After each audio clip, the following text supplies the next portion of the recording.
Matrescence. What's matrescence? Yeah, matrescence, it's the like process of becoming a mother. So it's related to adolescence, which we're all familiar with, and we know that when a child enters adolescence, that they're in that transitional period towards adulthood, and their hormones are crazy, and their body's doing weird things that they're trying to figure out what the hell's going on. Um, Right. and their activity, they're emotional and moody and trying out different things like, who am I now? Yeah. And we allow for that. We're prepared for that. We support them through that. And matrescence is the process in of becoming a mother, you know. I mean, boom, yeah, granted you are technically a mother or a parent like when that baby's in your arms, Mhm. or that child comes to you. Um, but it's really like an evolution, and a transformation.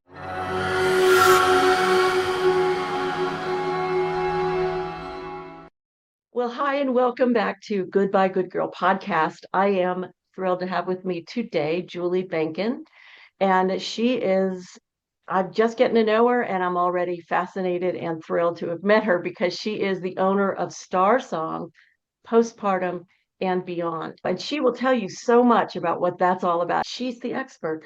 And she's also all about human design, which takes her into the whole other aspect of being a parent, which is who am I really? Who am I trying to become as a parent and as a woman? And so many other things that I'm probably misquoting. But Julie, I hope I did you at least a little bit of, of honor. Oh yeah, that was lovely. Thank you. Okay, great. Well, welcome and thanks again for coming. I appreciate it. Yeah, I'm excited. Oh my gosh, this is so great. I have never talked to somebody who deals with little kids and postpartum women, and I've never had a child.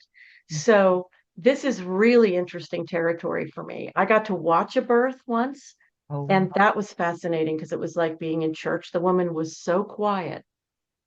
She just didn't scream until the baby's head breached, and then boom, then she went, wow. ah, and I won't tell you what she said because it was colorful. Yeah. Yeah. But please, do tell us about what what you are involved with, and especially why you chose really small children and postpartum women to work with. Yeah. Um, well, and when I was younger, I never would have thought that I would be working with young children. No? Um, Not little ones, when I was a young child, I would play and I would play like school and, identified with being a teacher and everything. Um, but then in my teaching experiences, I've worked my way like from college age down to infants and toddlers, you know? Why So did you have to work yeah, down? What I happened had to there? work down because I started teaching a women's studies class at a university where I went, University of North Texas, um, in Texas, and it was, and it was, I was like fired up and ready to teach, although not a very great teacher at the time, I admit, but I just was disheartened by the amount of times I was asked, is this on the test or what will be on the test? As opposed to when I'm really trying to get people to see, the status and the experience of women and like patriarchy and the multiple systems of oppression. And no, Yes, thank and, you. there were a few that were fired up and cared about it, but I was just kind of like, oh, okay, well, I was disappointed by the lack of critical thinking, um, which is a conversation about our education system for another day, perhaps. But Hmm. I just worked my way younger, and in terms of where I clicked, it was with toddlers, infants and toddlers. So, fast forward a few years, and I was working in a Waldorf school with toddlers, and then I had a Waldorf-inspired home program for a decade, for 10 years, and just kept being called to work with babies. And most of the parents who would call me had children under 2. And in terms of like childcare licensing, that's a whole other, there's a whole different thing with like 2 and up or under 2. Um, and when I had my son, he just turned 23. So I was not yet working with children when he was born. Right. And but he was along for the adventure. And as he was entering school, that's when I was like in working with elementary kids, and it wasn't going well for me. And anyway, in finding a school for him, that's how I got to the like Waldorf Rudolf Steiner school and model that I ended up in. And so my work has kind of has kind of been somewhat of what I wish I could have done for him when he was really little. Had I known that, I thought I prepared myself for parenthood. Um, and I did in certain ways, but on one hand, you don't know what you don't know. Um, but there's so much that I would have done differently given that. And then once um he so he was like starting high school when I learned about human design in 2018. Um, so I feel like I'm getting ahead of myself or of your Well, I do question, have a question, but actually. I that's do how have I a, ended up with the little littles was just to just to start from the beginning, and then as he had gotten older and I've learned, I was like, oh, I want to. Yeah, the little people are kind of my people. They're little people, and their parents are my people. That's where I kind of click and have fun, and I kind of feel like part of me never grew up. Like I identify with oh, with that. The that's little ones want to just beautiful. have fun and sing and play outside. So what is the name? What is your work? What do you do with them? How do you help Mm. the little kids? Well, now I do work more with parents. I do postpartum doula work locally, so I do some baby care, and I'm Mhm. often the one I work with an agency in the for much of my work with in that regard. And I tend to be called if the baby is like a new sibling. So often I still get a Um, little toddler time and help with sibling adjustment and supporting the parents in getting uh that recovery time, that rest and support that should kind of be baked in to our culture, and it's not. And um often people will have in their lives a lot of people who say, "Oh, I want to help. Let me know what you need." But they right. don't know how to help. They want to help, but they don't know how. And and it can be hard, in our just driven, independent world. It's hard to ask for help. And I had Yeah. realized in my own experience that, you know, I had some help from mom and mom-in-law at the time. And I'm sure I would have had more help had I asked for it, but I didn't even know what to ask for. you Well, know? does this So on does one this hand, go? it wasn't so helpful, and like other people experience that, or the family help you have or friend help is kind of judgmental or isn't supportive of your parenting ideas, and so uh, Hmm. having like a non-judgmental person, there to support you, or how about this? Who knows kind of the things to offer, or to guide parents in that way. So that's a lot of what I do. And then combined with the human design, then I guide parents through that so they can understand themselves. And then in terms of what their child's design is, then that can help you tailor your parenting to your child, because that was like life changing when I discovered that for my son and myself. Wow. Yeah.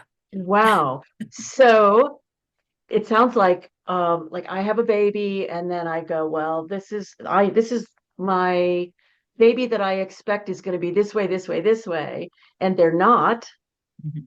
and then I'm ticked off. But then I come to you and you go, okay, let's look at the human design. Is that how that works? Right. Yeah. And how does Or he so ideally, tell us you about would want to expand and understand your true self and do some work on yourself and understanding of yourself before you become a parent, so that through that transition of into parenthood and of matrescence, which is like the word I love now, that's kind of gaining traction. There's a great book called Matrescence, and it's like adolescence, which we expect like crazy times in adolescence, right? We know it's a child turning into an adult. This matrescence is a woman turning into a mother.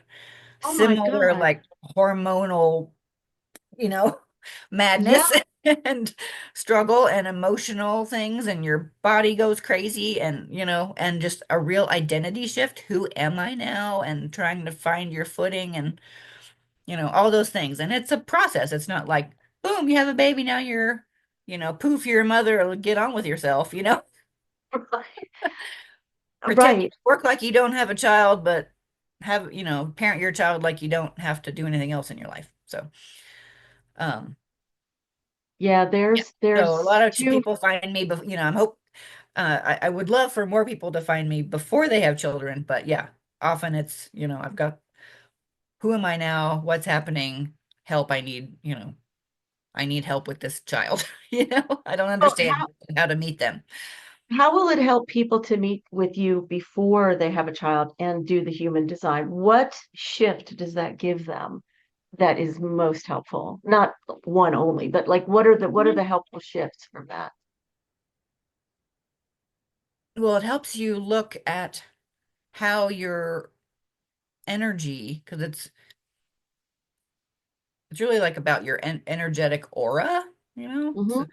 So I it do. sounds really woo, but it's really It's like not. ancient and modern. It's like astrology on Yep. steroids. So it's the Yep. same, birth time, date, location, as your astrology chart, and it has elements of astrology, um, the chakra system, and the Chinese I Ching, um, Wow. you know, and quantum mechanics and neutrino science of Yeah. it's kind of all the things. So it's really, really deep. It can be overwhelming, I will admit. But even just with a few, like kind of your top 3 to 4 things can be just life-changing right there.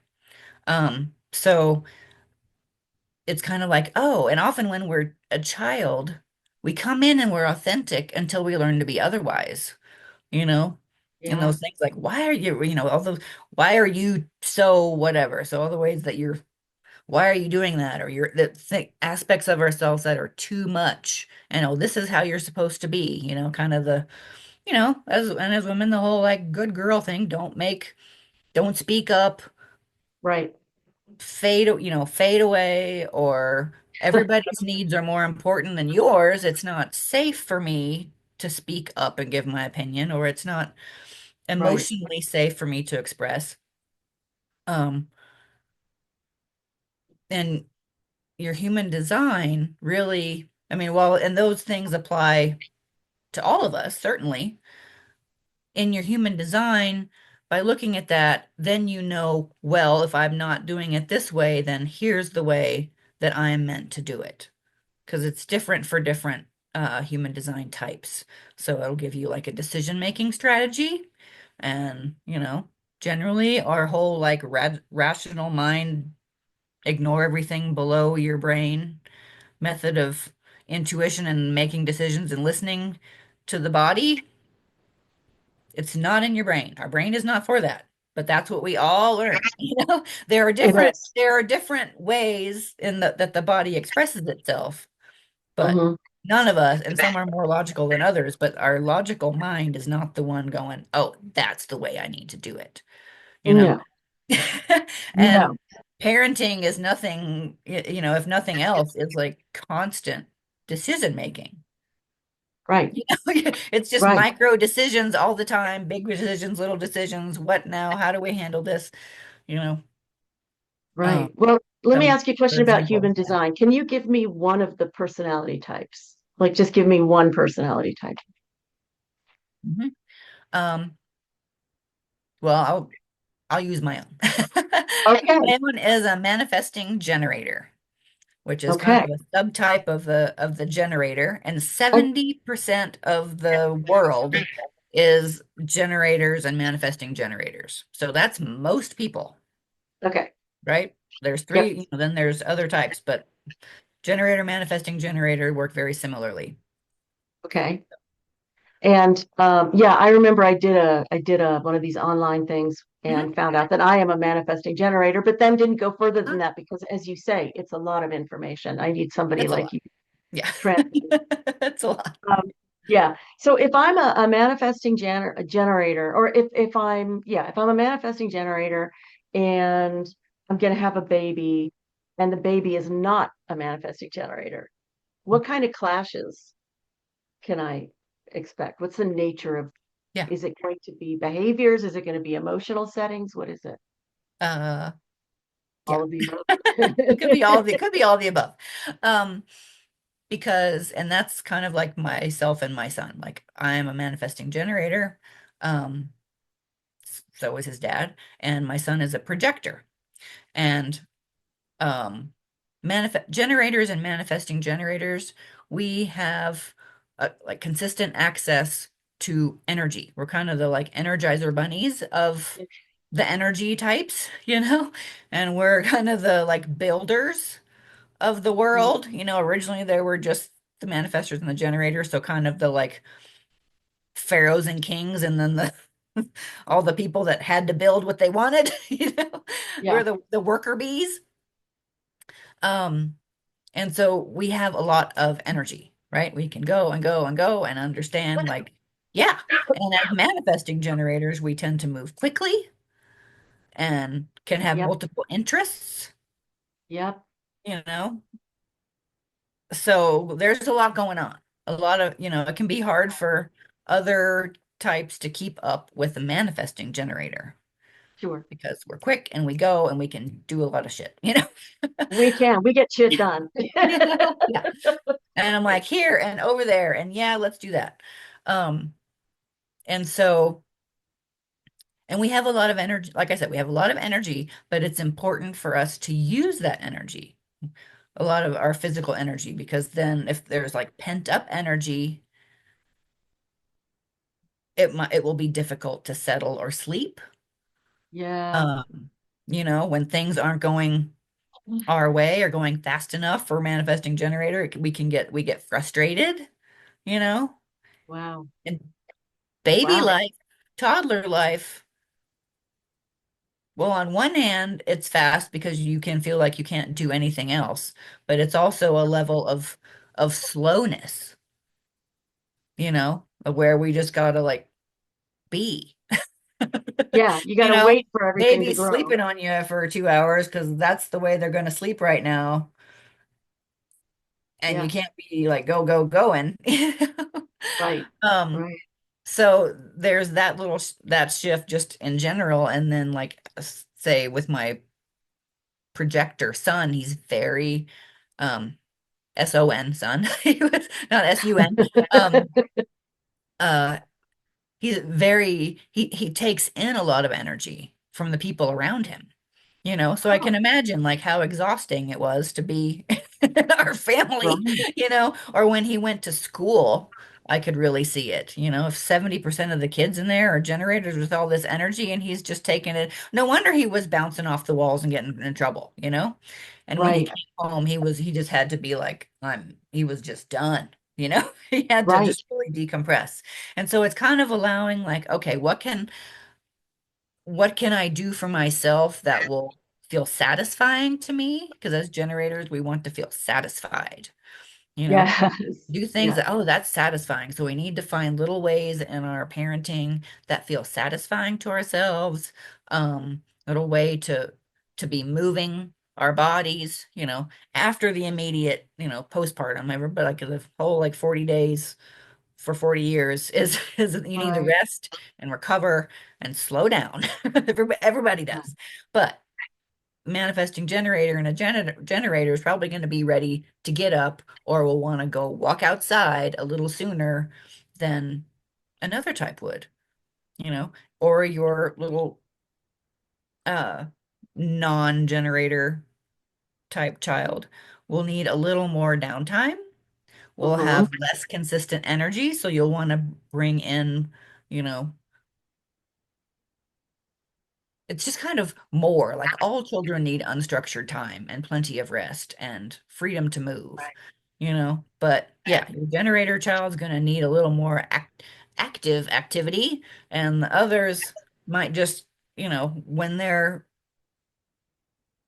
done, they're going to benefit from a little bit of downtime and rest, or perhaps going to bed before they're tired, whereas us generators, we gotta go until, and then we're like, okay, I'm done. Boom, sleep, as opposed to like, you know, needing to wind down a little bit before sleep, So little things like that. And they come into play more as the child gets older, but from the beginning, you can just have an awareness and it will help know how they're expressing. You know what I mean? Like a Yes. manifest child is going to have more anger, you know? Really? Uh-huh. Right, because manifestors it's similar, but there's a difference between anger and like frustration. Frustration's like the generator sort of red flag. Anger is like the manifestor red flag. You know? Um, and like my son, I've noticed it more as he's older, but theirs is like bitterness. And so if he's like Wow. ignored or whatever, he gets kind of more bitter. And then it's adding in like your authority, which is really your decision making strategy. And so that was a huge one besides the generator projector thing with him. Um, he has emotional authority and I do not. So I have sacral authority, which is like the defined sacral center, which is what makes a generator and a manifesting generator. So I have a little, like if you look at the little chart, all generators have this piece right Yes. here. But if you Okay. have if you have this little triangle over here, and most types can have that. If you have that colored in generator or whatever type, you are emotionally defined. Half the population is emotionally defined, but Okay, yet wait, wait, wait. What does that mean? Tell me what that means, that emotionally defined. means that your decision making process, your authority is your decision making process.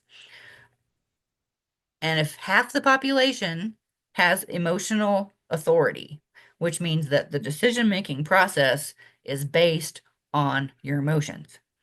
Like Right. so, and you can't, one teacher I worked with, I love, she's like, there's no truth in the now if you are emotional authority. Like you can't just Ah, be like, oh, do you want to? No, you got to kind of sleep on it because you might be really excited in that moment. You might be on a high and be like, hey, you want to do this next Friday? Do you want to go to right. do you want to come, go to my birthday party next Friday? Who And you'll knows? be Yeah. like, yeah. And then Friday comes and you're like, God, why did I say I would do that?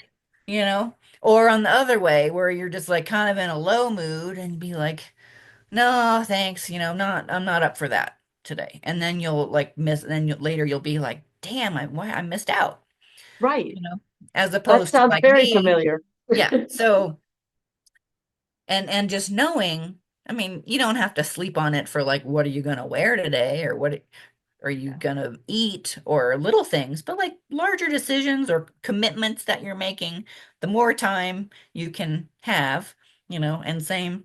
And obviously then as a parent, if you're getting making plans with family or other uh friends or things, if it's, do you want to do this? Oh, well, that sounds great. Can I get back to you? Or even just Right. if it has to be today, then can you ask me again in an hour? You know what I mean? Right. You just Right. need a little time and a little distance to kind of, because it's like a wave. And so are you up here or you're down here, you kind of need to come to like a more neutral, how do I feel about it? How do I feel about that now? And then in the Yeah. things that we, as our children grow, I was expect like, come on, what's going on? And my son really needed some time. And So that's his authority is sacral. no, his authority is emotional.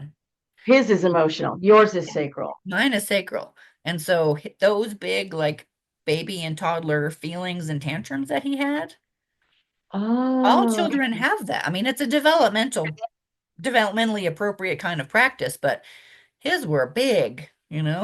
Wow. I've witnessed a lot of tantrums in my life, in my life, in my work, and crying, and there's different children are very different in how they express themselves Yeah. that way. And his were very intense, very long, Um, and to me, with that kind of white space on my chart, whatever is white is where we absorb from others and we can Wow. amplify that. So I have always been like, when I was young, I was terrified of confrontation because I could like feel other people's disappointment or anger, and it was like bigger in me than maybe they even felt it, you know? Right. So Right. ah, you know, and then learning how to be in his feelings and process that. To me, had I known that, I would have been much more compassionate and able to hold it better as opposed to just like, oh my God, why are you this way? Make this stop. You need to stop, because it was overwhelming me, but it wasn't mine, I think that's a it wasn't huge thing you're mine. talking about because we women tend to blame ourselves for anything at the drop of a hat.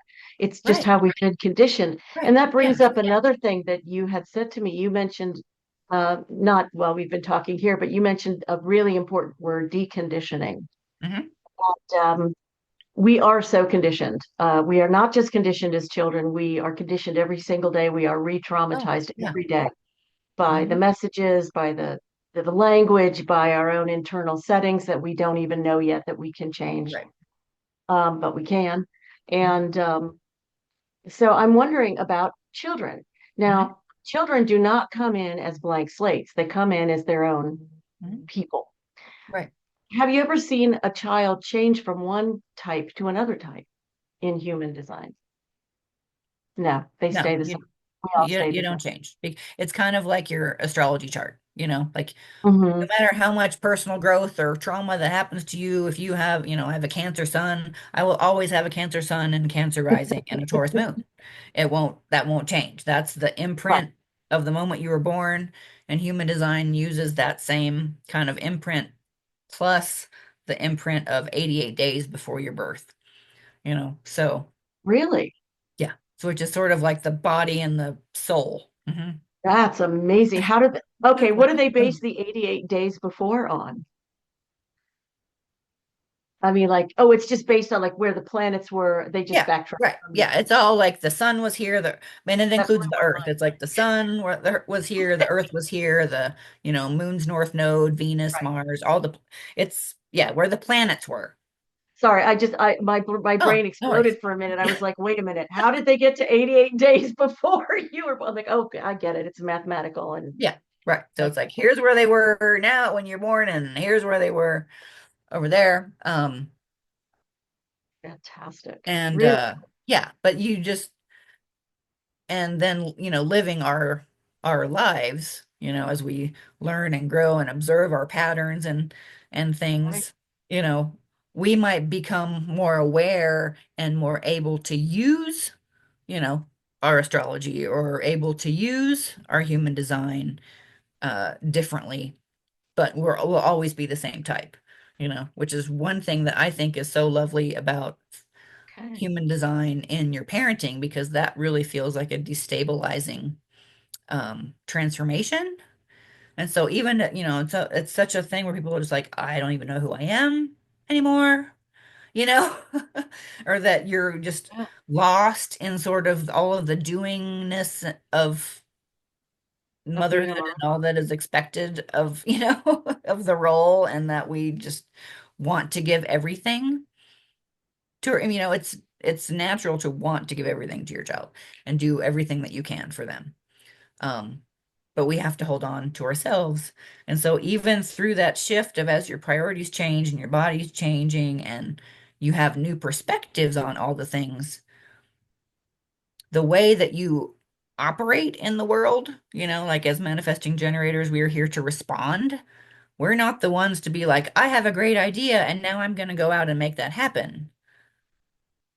It things have to Except that we do. Except yeah, that we do it anyway. yeah. Well, but we can get clear and think of things and then wait to see what shows up in our environment. Yes. you know, Yes. like, I saw, an opportunity to speak with you, so Right. that I was Right. responding to you and you were um, Right. and parenthood,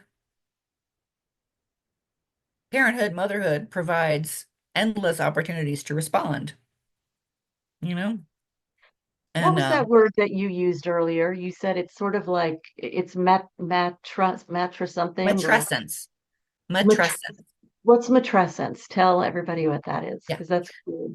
yeah, matrescence. It's the like process of becoming a mother. So it's related to adolescence, which we're all familiar with. And we know that when a child enters adolescence, that they're in that transitional period towards adulthood, and their hormones are crazy, and their body's doing weird things that they're trying to figure out what the hell's going on.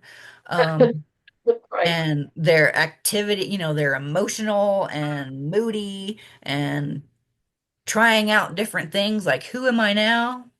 Yeah. And we allow for that. We're prepared for that. We support them through that.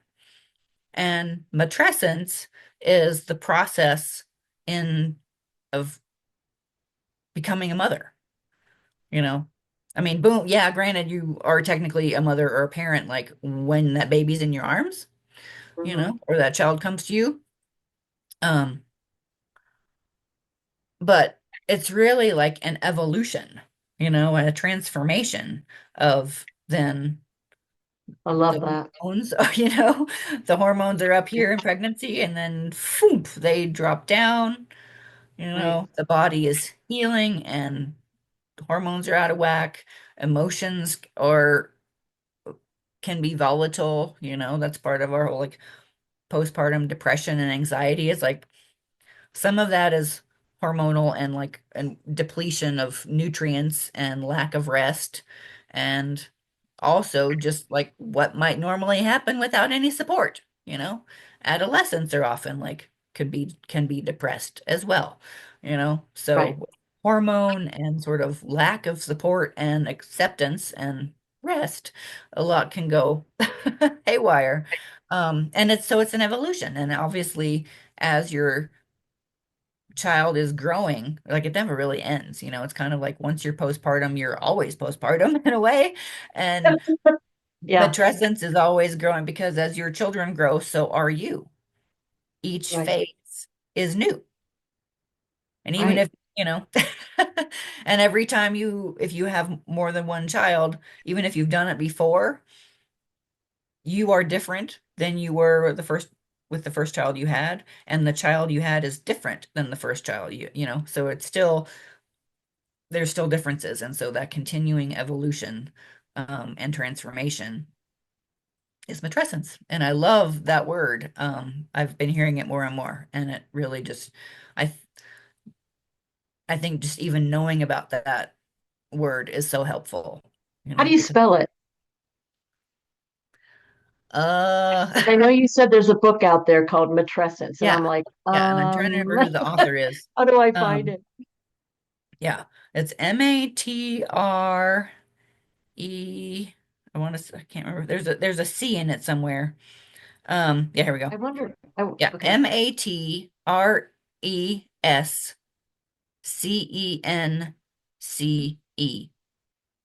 Interesting. Okay. Yeah, and there's a great book. I got it on Audible. It's like Matrescence on Pregnancy, Childbirth, and Motherhood. So I'm not associated with the book, written by Lucy Jones. She's British, but um and I'm most of the way through it, and I had heard about it from a client, and it's wow, I love this book. So, you know, Fantastic. yeah, So when should people get in touch with you? And what are the clues from themselves or their situation that they should go, I need to call Julie. I need to get yeah. email her. Mhm. Yeah. Well, if they are wanting to kind of find themselves in their motherhood, get back to themselves, or and have the tools to hang on to more of themselves, to have a little lifeline of identity through that shift they become into motherhood. Um, yeah, both of those things, the basically the earlier the better.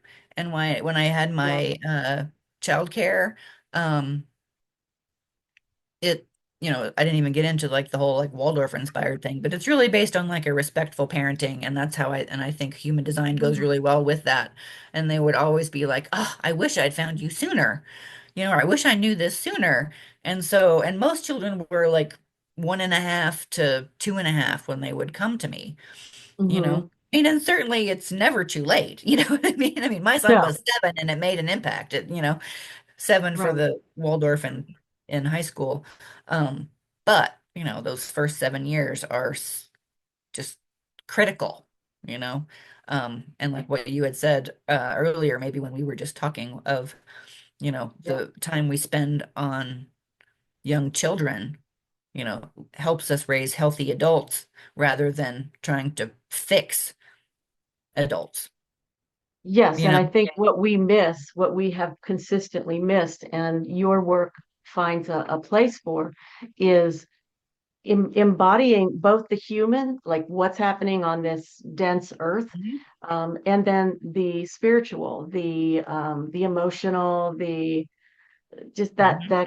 the energetic. And I mean, I help women energetically shift out of what seem to be unfixable places, Right. but we don't know that. And what if we knew that when we were 6 or 7?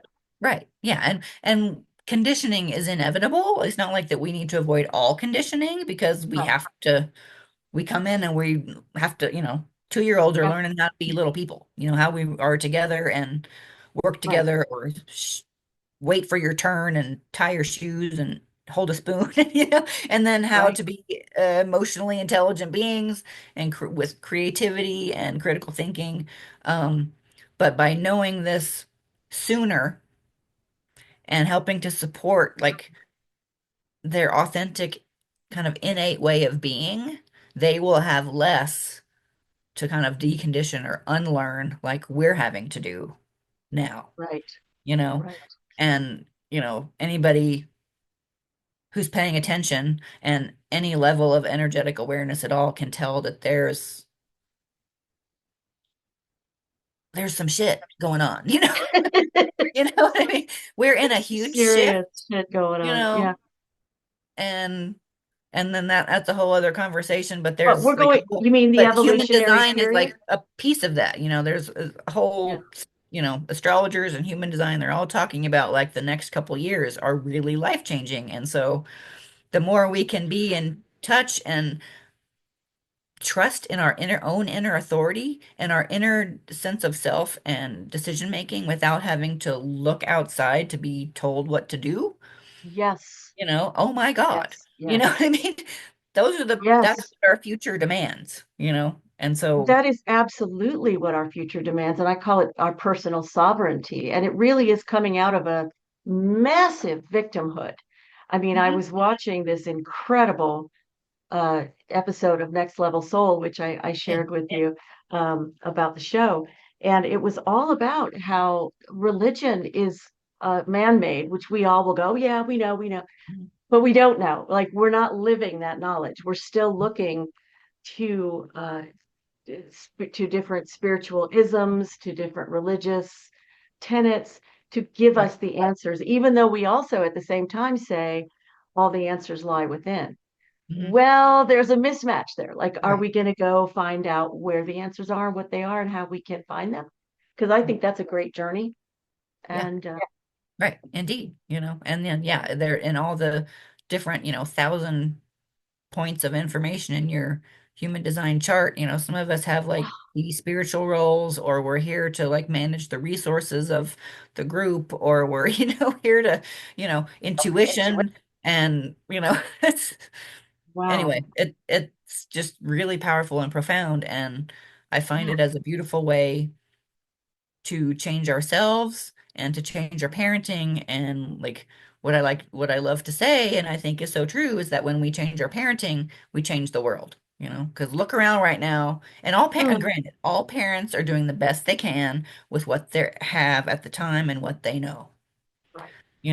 And when we know better, we can do better. But if you look around in the world, there are a whole lot of people who are not very healthy in terms of, you know, their Right. emotional awareness, their critical thinking and empathy and all of that. That starts when you're young. Yes. Yes. And it's not just like a one touch and you're good the rest of your life. You have to be No. steeped in it and you have to, yeah. So can people also come to you for human design coaching, readings, whatever? Is that something else that you do? Yes. Yeah, yeah, I Well, have a free parent human design chart on my oh, website that is that has kind of, a little bit has a lot of information on it, but descriptive things that are easy to get started with. Just your type and strategy and authority, because those three things can change your life right there. If even if you don't learn anything else, if you just did that, be good. Um, that would help a lot. And then after you get the parent chart, then you can get your child's chart. I do the parent one first because, who you are is as a parent is of utmost importance, because most people are like, oh, I want to know about my child. Well, yes, that is immensely helpful, but you need to know yourself too, because you are the model for them to imitate, and your authenticity models authenticity for them, even if they're a different type or whatever. Um, yeah, and then I have a decondition your parenting workbook that then walks you through that chart and the different shapes on it and where you can kind of take excellent. in the conditioning and kind of the more shadow and higher expressions of how to work with those things. Yeah, and then I also do parent or parent child or two children, whatever, where we can look at the charts and talk about those. So That's invaluable. Thank you yeah, so, thank so you. Yeah. much for all of this because I mean, there is not enough out there that supports women in all the different developmental processes that we go through. And this is certainly one of the most important. I'm grateful that you're out here doing this work. Right. Thank you. I'm glad to be Yeah. doing it. I mean, because when we, Yeah. and it's kind of helping uh to sort of reclaim it. You know what I mean? I mean, I won't get into all the things, but there's like ridiculous things of out there right now of, of no one's really paying attention to why women are not having so many children, but here we're just gonna, give you $5,000. Well, Oh, maybe you should make a childcare affordable and not cut Head Start and Medicaid and food stamps and make it affordable. well, But, yes, maybe you should care that's the about larger, that's us. the larger thing. And I know we're trying to wrap up. Um, No, no, no, we're fine. I but mean, the but that, whole like and we can have personalized another one political about that. thing, Yeah, back from my 100%. women's studies days, where, the we start with ourselves. We can we everything is chaos, but we can control ourselves and what is happening in our homes, and by kind of Yes. reclaiming And in motherhood, our and, homes. right. Yeah, our homes of our where we live and our home of our heart and our soul, Yeah. then yeah, then we're just reclaiming and remaking. We can be making motherhood into something that works better.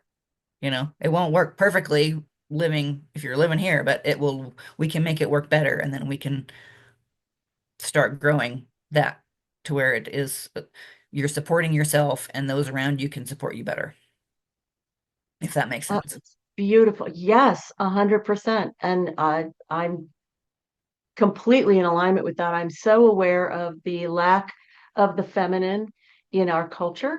And it's even tough to describe the feminine when you first look at that because, the things that come to mind have nothing to do with feminine qualities and Right. ways of living with a quality of life. And one of the major ones to my mind is the process. It's having a process of unfold. We are ever birthing, we are ever Mhm. unfolding ourselves. Indeed. And we've been living the masculine of like, I'm not okay till I get there, whatever, wherever there. And that's just not, that's that cuts off quality of life completely. Yeah. Right. Yeah. And to not be doing what we're told, we need to be doing what is true. That's such a mic drop. I'm going to leave it right there. That is so good. Oh my God. We will have to meet again. I just Please. absolutely love talking with you. Thank you so much, Julie. Thank you, Lori. You're So great. welcome. Okay. Take good care, everybody.